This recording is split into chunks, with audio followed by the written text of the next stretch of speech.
ne se fait qu'avec la confiance des populations. Pourquoi au Togo on tourne en rond comme des cafards? C'est parce que ceux qui tiennent le pouvoir n'ont pas l'adhésion populaire.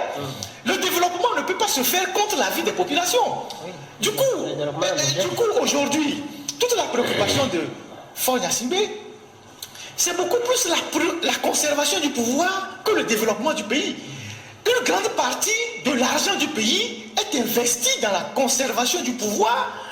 que dans le développement du pays. C'est la raison pour laquelle les autres pays nous dépassent. Vous avez vu au Ghana, le monsieur a fait 4 ans. Il est en pleine campagne. Vous avez vu son bilan là? Les grandes routes, les avenues, les immeubles, les hôpitaux qui ont poussé. Parce qu'il n'a pas utilisé l'argent du pays pour conserver le pouvoir. On voit Talon, malgré tout ce qu'on peut le reprocher, comment il est en train de se battre pour avancer. Mais ici, tout l'argent du pays qui devait normalement servir à construire les hôpitaux, à faire des routes, à faire tant de... est utilisé pour la conservation du pouvoir. J'ai donné l'exemple la dernière fois à quelqu'un. J'ai dit, mais regarde un peu. Faure est arrivé depuis 2005. La seule route qui le conduit chez lui à la maison, qui est le boulevard Gnassingbé Yadema, qui part de la Colombe et qui finit, je dirais, au GTA. Pendant 15 ans, on n'a pas refait cette route-là. Aux normes modernes, ces gens, oui, on a juste revêtu du goudron. On n'a pas refait cette route-là. Quand vous allez dans les grandes capitales, je ne sais pas si vous comprenez, quand vous allez dans les grandes capitales, on vous dit, il y a de grandes avenues. Par exemple, vous allez en Tunisie, on vous dit avenue Bourguiba. On fait une route merveilleuse, avec des décorations, des fleurs, tout ça. C'est l'une des plus grandes routes de la capitale. Elle est restée comme ça, avec à son bord des maisons en décrépitude et tout ça. Et je donne une seconde route. Quand vous sortez de l'aéroport, vous prenez juste la route qui vient au Notre-Dame du Liban. C'est la route que le président prend quand il descend de l'aéroport pour rentrer chez lui. Pourquoi on ne peut pas refaire cette route double voie pour joindre au marché de Djiralaoui à la jonction là-bas, pour faire de toute cette zone une zone assez propre? Tout ça là, c'est parce qu'on manque d'ambition et que l'argent qu'on a du pays, on l'utilise pour acheter Pegasus, pour traquer les gens, pour corrompre les opposants. Et puis à la fin, voilà, et le pays est dans la boue comme nous sommes là. Et quand, par extraordinaire, on trouvait un financement quelque part pour faire une seule route, tout le monde est en transe, comme on fait la route à Yogomé, tout le monde rit. Alors que vous allez par exemple dans les pays voisins, au Ghana, au Burkina, les chantiers comme ça, vous en trouvez au moins une dizaine qui sont en cours. Au même moment. Et plus grand que ça, avec des échangeurs, des rues adjacentes qui sont en train d'être goudronnées partout.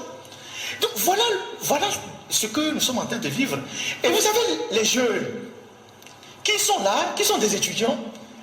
qui n'ont rien connu dans ce pays à part ce régime, qui ne sont jamais allés nulle part, qui n'ont pas d'éléments de comparaison. Même quand aujourd'hui avec les téléphones intelligents, ils voient des choses sur WhatsApp,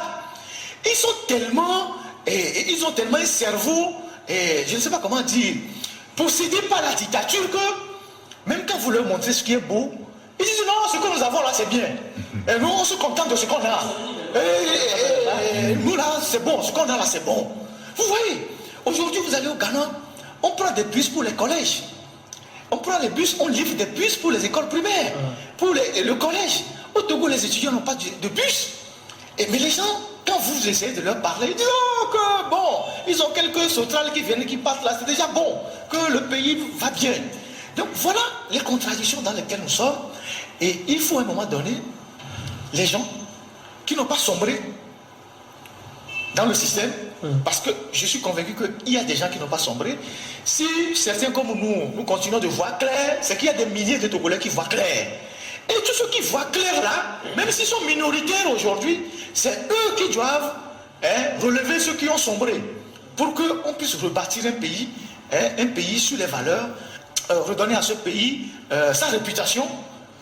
Et que les Togolais, quand ils passent quelque part, quand on dit que tu es Togolais, tu es fier de dire que oui, je suis Togolais. Aujourd'hui, tu ne peux pas dire que tu es fier d'être Togolais. Quand tu veux traverser la frontière du Ghana, là, le douanier ghanéen te demande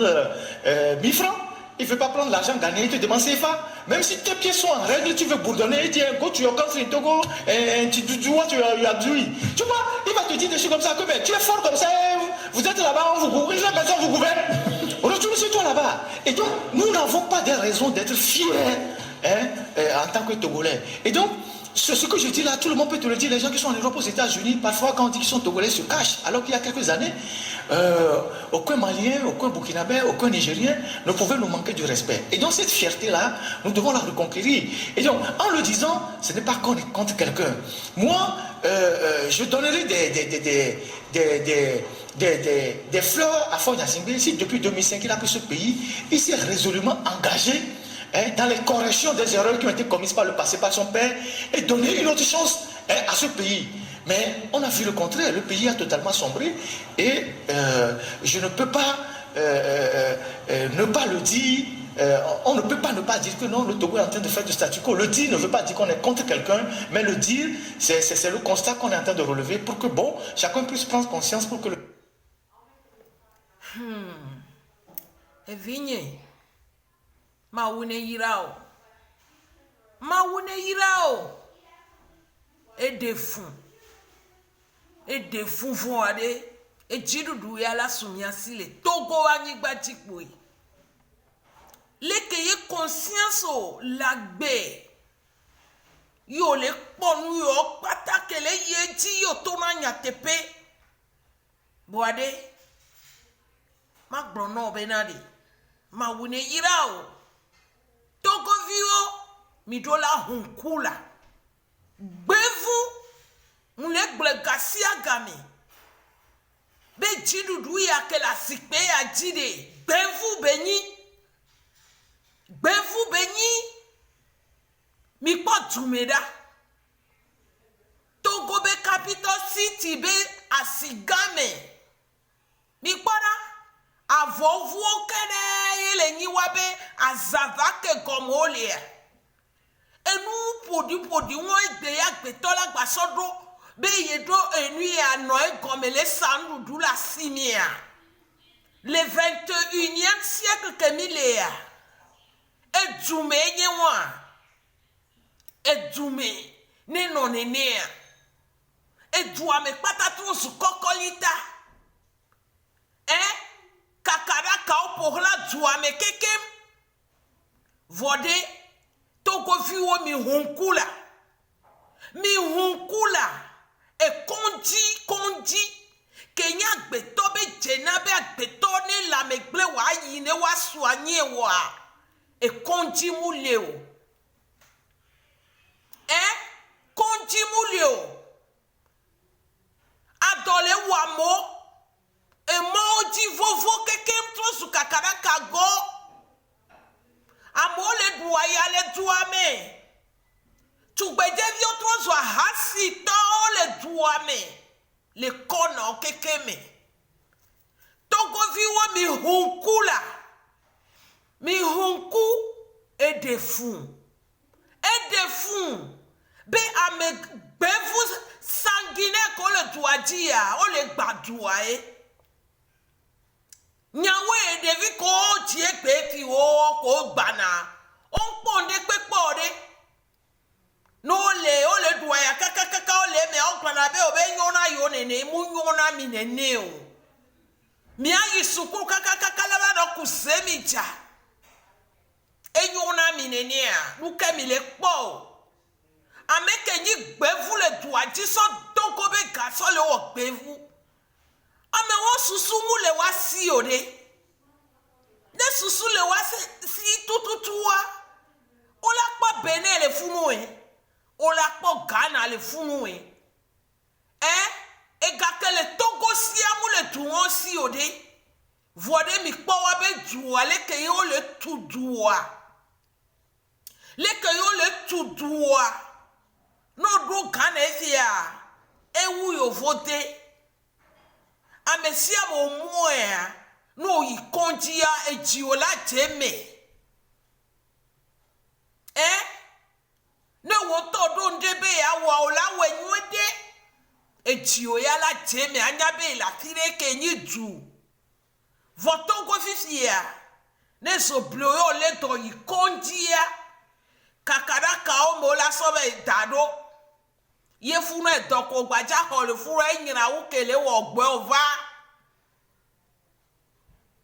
asimewa ame oto dia vovu ke nsoto wa be enuke gomola noa voici wa me yo le holempo le gbe siagbe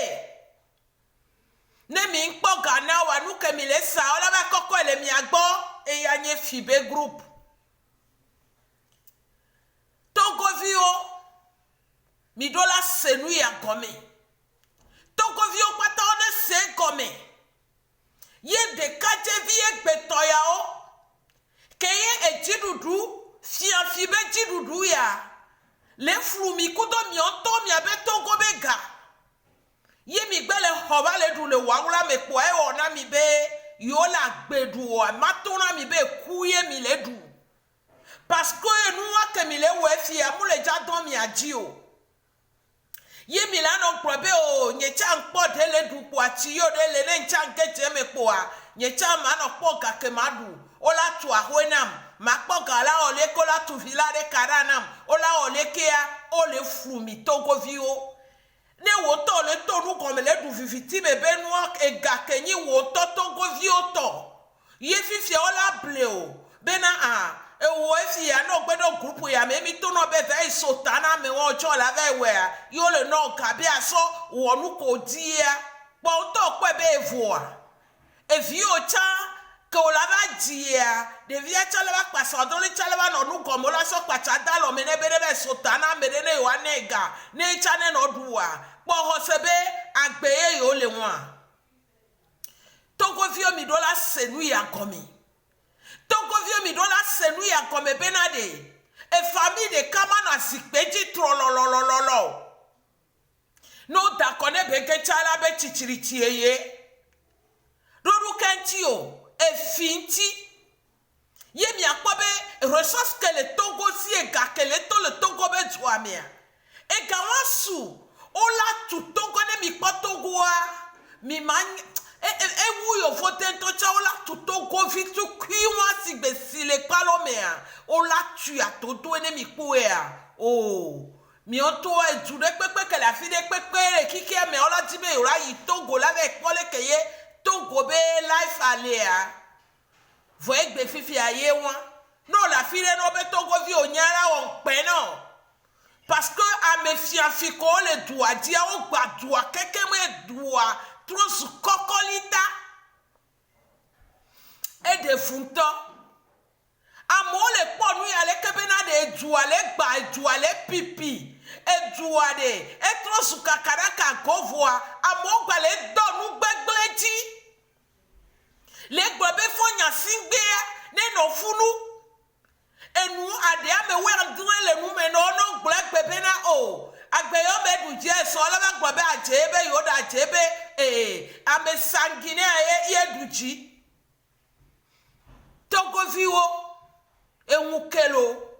mi gbalone sane toto bi enwuke mi dola hunku Togo benua de Togo vio pata toela ame no ma no du ano tonu kome ano fila no du ya me potola no seveve ola mi dola senu ya gome Togo vio mi mle ti totro na Togo a mi mtibe Togo ane nyono yo cha yo no yo be tumene yo avuwa eyo enuko da na mi aso mi adoko ve pore gbogbo fun ya me a ni mi onto mi abenu wa la jo ba tro so sanu ye mi la ba no ho a enu ya mate do mi ajiola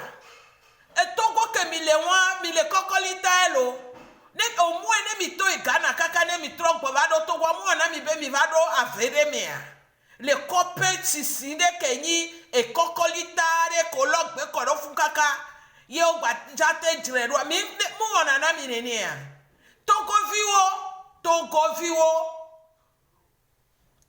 viwo tibe Togo ane nyona mila o tibe Togo ane nyona mi de kaje viwo mi dasi ame sangine wo pokrodo mi hukune mi akponu Togo bega Togo vio pata toy munya medola be yo le nu gbegble yo me eye mi ano hosanu ne mi ano du abe yo vo mi mu vo lo mi mu vo Togo vio mi dola vo famille on ne vo et ton ne vo non ne vo vi on ne vo ye mi le di mimle ti benade de video ne va to nu ko me ne be hosanu no waso pacha dalo me no be no fie na be aklole ke ko na sotania mi mufo mi poto le kruvi nyenyete ame gbevu ko le tu ati om le ti to go fi obenyu o ye ti ba bu na ta garo me gba be yo enyanya wa me yo o ma mo to go to onya fi no so parce que mama dani dare monyi ya dema be no yo de mama dani da eya si le Chad ye bebe kere enu ya dema nti ya dema ya du vide benyi ye be so klova be ya ba perenti ye be kple so va Togo mi senyuede ye be kple so va Togo de